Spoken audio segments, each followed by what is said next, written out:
नमस्कार दोस्तों, मेरा नाम विजय टाक है। मैं government women polytechnic college Ajmer में लेक्चरर के पद पर कार्यरत हूँ। आज के इस वीडियो प्रेजेंटेशन के जरिए हम एयर पॉल्यूशन पार्ट 3 को स्टडी करेंगे, जिसमें measurement of air quality standards and their permissible limits इसके बारे में जानकारी प्राप्त करेंगे। नेचर में हर लिविंग बींग्स की ये प्राइम रिक्वायरमेंट होती है कि उसे शुद्ध और स्वच्छ वायु वाला वातावरण प्राप्त हो, जो कि उसके जीवन के लिए पहली आवश्यकता है। लेकिन जैसा कि हमें पता है कि वेरियस एयर पॉल्यूशन के सोर्सेज हैं, जैसे industrial pollution, man made other pollutions, उसके अलावा नेचुरल सोर्सेज ऑफ पॉल्यूशंस, जैसा कि हम पहले सारे सोर्सेज ऑफ पॉल्यूशन पढ़ चुके हैं। उनकी वजह से स्वच्छ वायु वाला वातावरण प्राप्त करना आज के लिए एक गंभीर चुनौती है। हालांकि वैज्ञानिक जो प्रोग्रेस हुई है, उसकी वजह से आज के ज़माने में हम स्वच्छ तकनीक का उपयोग करते हुए कम प्रदूषण वाले संयंत्रों का स्थापना कर इंडस्ट्रियल पॉल्यूशन को कम करने की कोशिश करते हैं। उसके अलावा अन्य पॉल्यूशंस को भी कम करने का प्रयास जारी रखा हुआ है। बावजूद इसके स्वच्छ वायु प्राप्त करना आज के लिए चुनौती है। वायु गुणवत्ता मानक, ये वो मानक होते हैं जिनके अंदर वायु में उपलब्ध पॉल्यूटेंट की वो अधिकतम मात्रा प्रदर्शित होती है जिसको कि टॉलरेट किया जा सकता है, जिसको कि सहन किया जा सकता है। इससे अधिक अगर प्रदूषण का स्तर है तो वो एक समस्या की तरह देखा जाता है और उसके निवारण के लिए सरकारें एवं व्यक्ति स्वयं के स्तर पर और यूनिट के स्तर पर भी कार्य करता है। तो इस तरह की जो स्केल्स बनाई गई हैं क्वालिटी मेजरमेंट के लिए, उन्हें हम एयर क्वालिटी स्टैंडर्ड्स कहते हैं। इसको टैबुलेटेड मैनर में इस तरह से समझा जा सकता है, जैसे एक कॉलम में पॉल्यूटेंट्स हैं, दूसरे में जो टाइम है वो दो तरह का टाइम लिया हुआ है। एक तो एनुअल एवरेज टाइम है और दूसरा 24 आवर्स की रीडिंग है। थर्ड कॉलम में इंडस्ट्रियल एरिया, मतलब जहाँ इंडस्ट्रीज़ है वहाँ पर इन प्रदूषकों का अधिकतम जो स्तर है वो क्या रहेगा, वो दिया हुआ है। चौथा, पांचवा और छठा कॉलम है वो कंसंट्रेशन ऑफ एम्बिएंट एयर, मतलब एम्बिएंट एयर में इन पॉल्यूटेंट्स की जो कंसंट्रेशन है उसके बारे में बताया हुआ है। Residential, rural and other areas में इसकी कंसंट्रेशन के बारे में बताया गया है। सेंसिटिव एरियाज़ में इसकी कंसंट्रेशन के बारे में बताया गया है। सेंसिटिव एरिया मतलब जहाँ पर कि कॉलोनीज़ हों, जहाँ पर हॉस्पिटल्स हों, इस तरह के एरिया जहाँ पर स्वच्छ वायु चाहिए, वहाँ पर वायु के में प्रदूषक के जो स्तर है वो क्या होना चाहिए वो बताया गया है। और अंतिम कॉलम में इन पॉल्यूटेंट्स को मापने का जो तरीका है वो बताया गया है, मेथड ऑफ मेजरमेंट।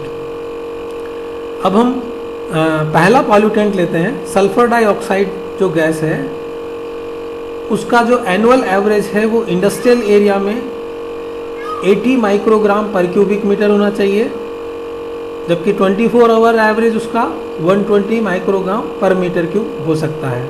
अर्थात पर्टिकुलर किसी दिन SO2 का जो एमिशन है वो 120 माइक्रोग्राम पर मीटर क्यूब तक हो सकता है, लेकिन अगर एनुअल एवरेज निकाला जाए तो वो 80 माइक्रोग्राम से अधिक नहीं हो सकता, माइक्रोग्राम पर क्यूबिक मीटर से अधिक नहीं होना चाहिए। उसी तरह रेजिडेंशियल रूरल एरियाज़ की बात करें तो annual average 60 microgram per cubic metre है, जबकि 24 आवर की रीडिंग है वो 80 माइक्रोग्राम पर क्यूबिक मीटर है।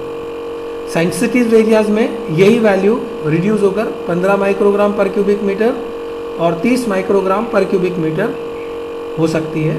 इसको मेज़र करने का जो तरीका है वो improved West and Greek method है, अल्ट्रावायलेट फ्लोरोसेंस। दूसरे पॉल्यूटेंट की बात करें, मेजर पॉल्यूटेंट की, जो ऑक्साइड्स ऑफ नाइट्रोजन होता है, NOx एमिशन होता है। एनुअल एवरेज जो है इंडस्ट्रियल एरिया में 80 माइक्रोग्राम पर क्यूबिक मीटर है, 24 our reading 120 microgram per cubic metre है। और इसी तरह से रेजिडेंशियल एरियाज़ की रीडिंग है वो 60 माइक्रोग्राम पर क्यूबिक मीटर और 80 माइक्रोग्राम पर क्यूबिक मीटर है। सेंसिटिव एरिया में ये स्तर 15 माइक्रोग्राम पर क्यूबिक मीटर और 24 our reading 30 microgram per cubic metre से अधिक नहीं होना चाहिए। और इसके लिए मेजरमेंट टेक्निक है वो Jacob Hochheiser modified Na arsenite method, gas phase chemiluminescence है। सस्पेंडेड पार्टिकुलेट मैटर्स के बारे में एनुअल एवरेज जो है वो 360 microgram per cubic metre industrial area के लिए, रेजिडेंशियल एरिया के लिए 140 माइक्रोग्राम पर क्यूबिक मीटर और सेंसिटिव एरिया के लिए 70 माइक्रोग्राम पर क्यूबिक मीटर है। टेक्निक है हाई वॉल्यूम सैम्पलिंग, जिसमें एवरेज फ्लो जो है वो not less 1.1 cubic metre per minute होना चाहिए। 24 आवर रीडिंग है वो 500 microgram per cubic metre, 200 microgram per cubic metre और सेंसिटिव एरिया के लिए 100 माइक्रोग्राम पर क्यूबिक मीटर से अधिक नहीं होनी चाहिए। रेस्पायरेबल पार्टिकुलेट मैटर्स जिनका कि साइज 10 माइक्रोमीटर से कम होता है और जो श्वास के द्वारा हमारे शरीर के अंदर तक, फेफड़ों तक पहुंच सकते हैं, उनका स्तर क्या होना चाहिए? एनुअल एवरेज मेथड है वो 120 microgram per cubic metre industrial के लिए है, रेजिडेंशियल एरिया के लिए 60 माइक्रोग्राम पर क्यूबिक मीटर और सेंसिटिव एरिया के लिए 50 माइक्रोग्राम पर क्यूबिक मीटर। और वही 24 आवर्स रीडिंग है 150 microgram per cubic metre industrial area के लिए, रेजिडेंशियल एरिया के लिए 100 माइक्रोग्राम पर क्यूबिक मीटर और सेंसिटिव एरिया के लिए 75 माइक्रोग्राम पर क्यूबिक मीटर।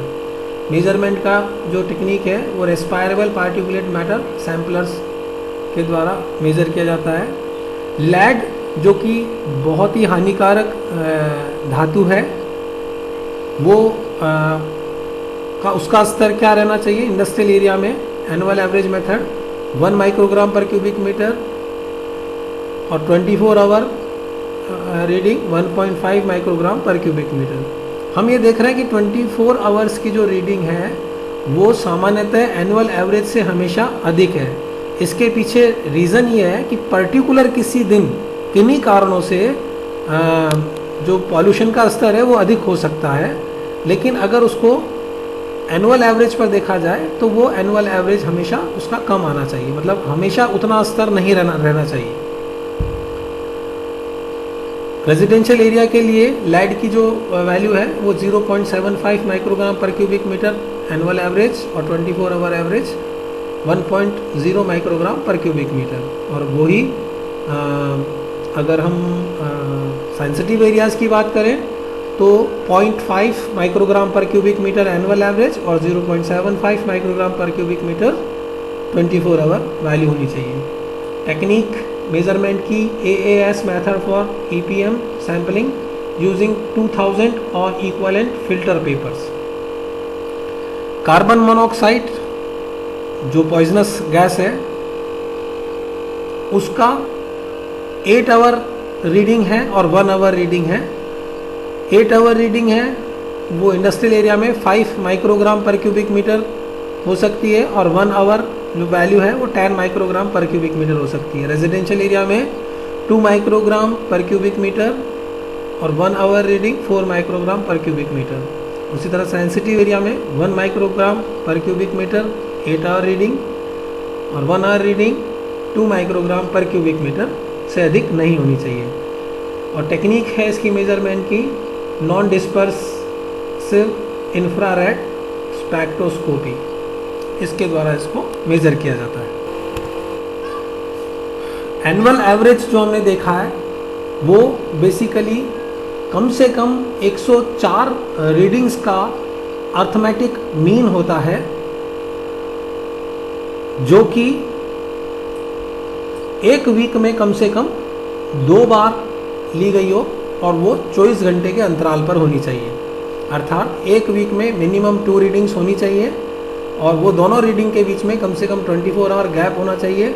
और इस तरह एक साल में जैसे 52 वीक्स होते हैं तो उसका डबल एक वीक में 2 रीडिंग ली गई है तो 104 मेजरमेंट का अर्थमेटिक मीन होता है, एनुअल एवरेज रीडिंग होती है।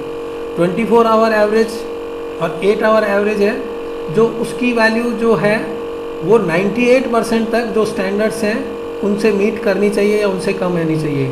हालांकि 2% जो रीडिंग्स हैं वो कभी कभी एक्सीड्स कर सकती हैं जो गिवन वैल्यूज़ हैं उनसे, लेकिन लगातार 2 रीडिंग में एक्सेसिव रीडिंग्स नहीं आनी चाहिए। अगर ऐसा है तो ऐसे केस में हमें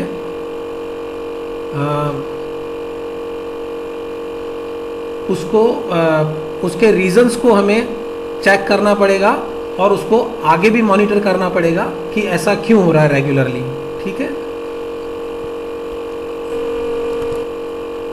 air monitoring instruments and technique. किन किन इंस्ट्रूमेंट के द्वारा जो पॉल्यूटेंट्स का जो स्तर है वो चेक किया जाता है और उनको चेक करने की टेक्निक्स क्या होती है वो इस लिस्ट के द्वारा दर्शाई गई है। जैसे सल्फर डाइऑक्साइड जो पॉल्यूटेंट है उसको मेज़र करने के लिए कंडक्टोमेट्रिक एनालाइज़र यूज़ किया जाता है और टेक्निक है वो कंडक्टोमेट्रिक मेज़रमेंट टेक्निक का इस्तेमाल करते हैं। SO2 को मॉनिटर करने के लिए कंटिन्यूस SO2 मॉनिटर भी आता है एक, जिसमें कॉलोमेट्रिक मेज़रमेंट टेक्निक को यूज़ करते हुए उसकी वैल्यूज़ कैलकुलेट की जाती है। कार्बन मोनोऑक्साइड, नाइट्रिक ऑक्साइड और हाइड्रोकार्बन्स जैसे पॉल्यूटेंट्स को मेज़र करने के लिए gas liquid chromatograph instrument use किया जाता है और gas chromatograph with different detectors technique को यूज़ करते हुए हमें इन पॉल्यूटेंट्स को की वैल्यूज़ कैलकुलेट की जाती है। नाइट्रिक ऑक्साइड मॉनिटर के द्वारा नाइट्रोजन डाइऑक्साइड पॉल्यूटेंट को कैलकुलेट किया जा सकता है और फ्लोरोसेंस टेक्निक को यूज़ करते हुए। उसी तरह ऑक्सीजन एनालाइज़र के द्वारा measurement emission spectrograph technique use करते हुए हम ऑक्सीजन का स्तर मालूम करते हैं। ओजोन मॉनिटर के द्वारा कैमेल्यूमिनेसेंस टेक्निक के द्वारा ओजोन अर्थात ग्राउंड लेवल ओजोन को हम मेज़र करते हैं। उसी तरह इंफ्रारेड गैस एनालाइज़र के द्वारा infrared absorption limit of 10 to 1000 ppm for carbon monoxide और NDIR टेक्निक को यूज़ करते हुए, इनमें से दोनों में से किसी भी एक टेक्निक को यूज़ करते हुए हम कार्बन मोनोऑक्साइड, मीथेन और अन्य हाइड्रोकार्बन्स का स्तर ज्ञात करते हैं। उसी प्रकार फ्लोरोसेंस स्पेक्ट्रोस्कोप के द्वारा फ्लोरोसेंस और फॉस्फोरेसेंस स्पेक्ट्रोस्कोपी टेक्निक को यूज़ करते हुए ऑर्गेनिक पैल्यूटेंट्स को हम मेज़र कर सकते हैं। स्मोक मीटर के द्वारा लाइट स्कैटरिंग टेक्निक का इस्तेमाल करते हुए स्मोक और स्मोक को मेज़र किया जा सकता है। मेटल के जो ट्रेसेस हैं उनको एनालाइज करने के लिए atomic absorption spectrometer instrument use करते हैं और AAS टेक्निक को यूज़ किया जाता है। उसी तरह मेटल पॉल्यूटेंट जो अन्य मेटल पॉल्यूटेंट है उसको स्पेक्ट्रोग्राफ के द्वारा UV विजिबल स्पेक्ट्रोस्कोपी टेक्निक के द्वारा मेज़र कर सकते हैं। तो ये वेरियस पॉल्यूटेंट्स को मेज़र करने के लिए जो इंस्ट्रूमेंट होते हैं वो और उनकी टेक्निक्स हैं उनके बारे में हमने जानकारी प्राप्त की है।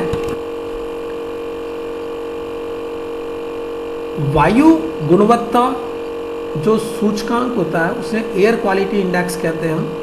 ये वायु की गुणवत्ता की माप के लिए विश्व के विभिन्न देशों में एयर क्वालिटी इंडेक्स बनाए गए हैं। ये इंडेक्स देश में वायु की गुणवत्ता को मापते हैं और बताते हैं कि वायु में डिफरेंट जो पॉल्यूटेंट्स हैं जैसे nitrogen dioxide, carbon monoxide, sulphur dioxide की मात्रा विश्व स्वास्थ्य संगठन द्वारा तय किए गए मापदंड से अधिक है या नहीं।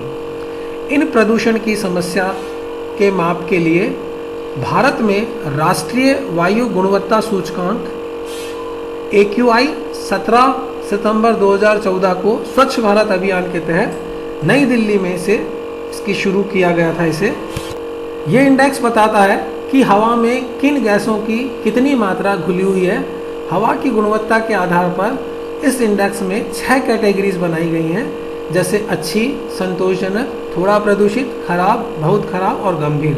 जैसे जैसे हवा की गुणवत्ता खराब होती जाती है वैसे ही रैंकिंग अच्छी से खराब की और फिर गंभीर की श्रेणी में आती जाती है। ये वेरियस एयर क्वालिटी स्टैंडर्ड्स की स्केल पर वैल्यू दी हुई है। जैसे अगर अच्छा एयर क्वालिटी इंडेक्स है तो उसकी वैल्यू 0 से 50 के मध्य आती है और इसका स्वास्थ्य पर किसी भी तरह का कोई दुष्प्रभाव नहीं पड़ता है। स्केल पर 51 से 100 की वैल्यू संतोषजनक, सेटिस्फैक्ट्री मानी गई है।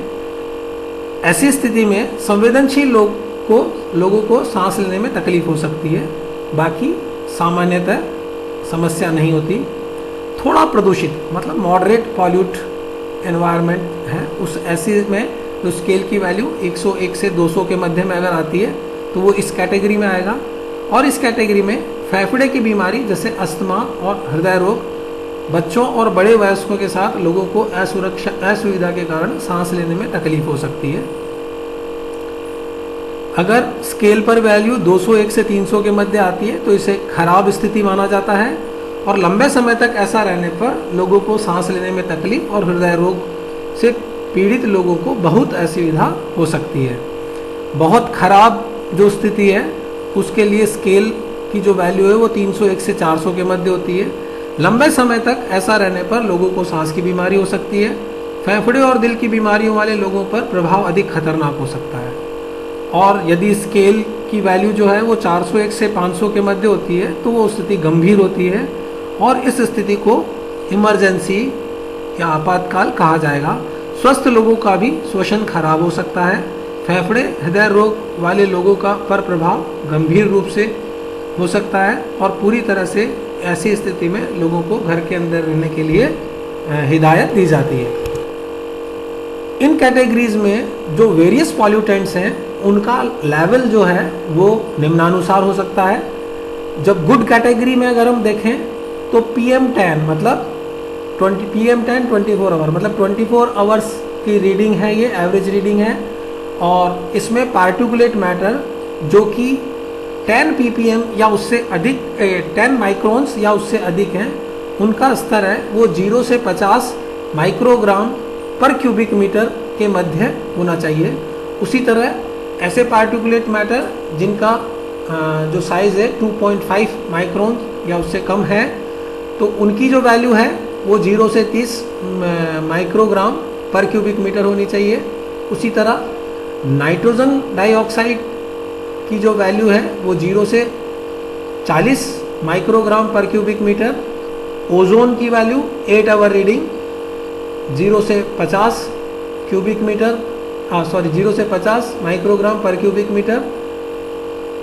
कार्बन मोनोऑक्साइड की 8 आवर रीडिंग 0 से 1.0 माइक्रोग्राम पर क्यूबिक मीटर के मध्य होनी चाहिए।